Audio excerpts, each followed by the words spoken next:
2026 சட்டமன்ற தேர்தல் வருது. மே மாதமோ சரி வருது.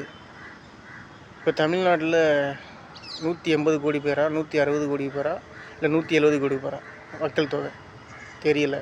சரி இருண்டு போகுது. எத்தனை பேர் இந்த சட்டமன்ற தேர்தல் நினைக்கிறாங்க? எத்தனை பேர் இந்த 5 வருஷ தேர்தல் நினைக்கிறாங்க?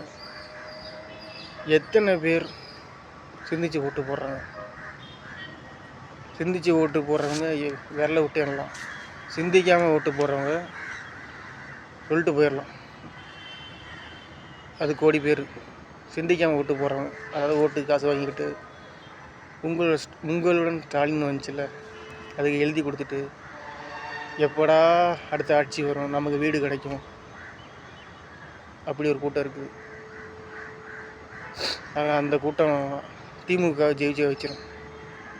ஜெயிச்சதுக்கப்புறம் அடுத்த 5 வருஷம் அதே திருட்டு, கொலை, கொள்ளை, கருப்பழிப்பு, எந்த போலீஸ் ஸ்டேஷன் கோர்ட்டில் நீதி கிடைக்காது. அநீதி தான் நடக்கும். அநீதி காவல் நிலையம், அநீதி கோர்ட்டு, இப்படியே 75 வருஷமாக நடந்துச்சு திமுக ஆட்சியில். இவங்கெல்லாம் எப்போ திருந்துவாங்க? நல்ல எண்ணம் கிடையாது. நல்ல எண்ணம் தான் கடவுள். ஆக கெட்ட எண்ணம் உடையவர்கள், கெட்டது நினைப்பவர்கள் திமுகவுக்கு ஓட்டு போடுவாங்க.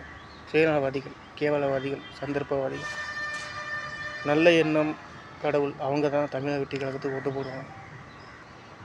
எனக்கு நல்ல எண்ணம் இருக்குது. எல்லா நல்ல மனுஷனும் மனுஷியும் நல்லா இருக்கணும்.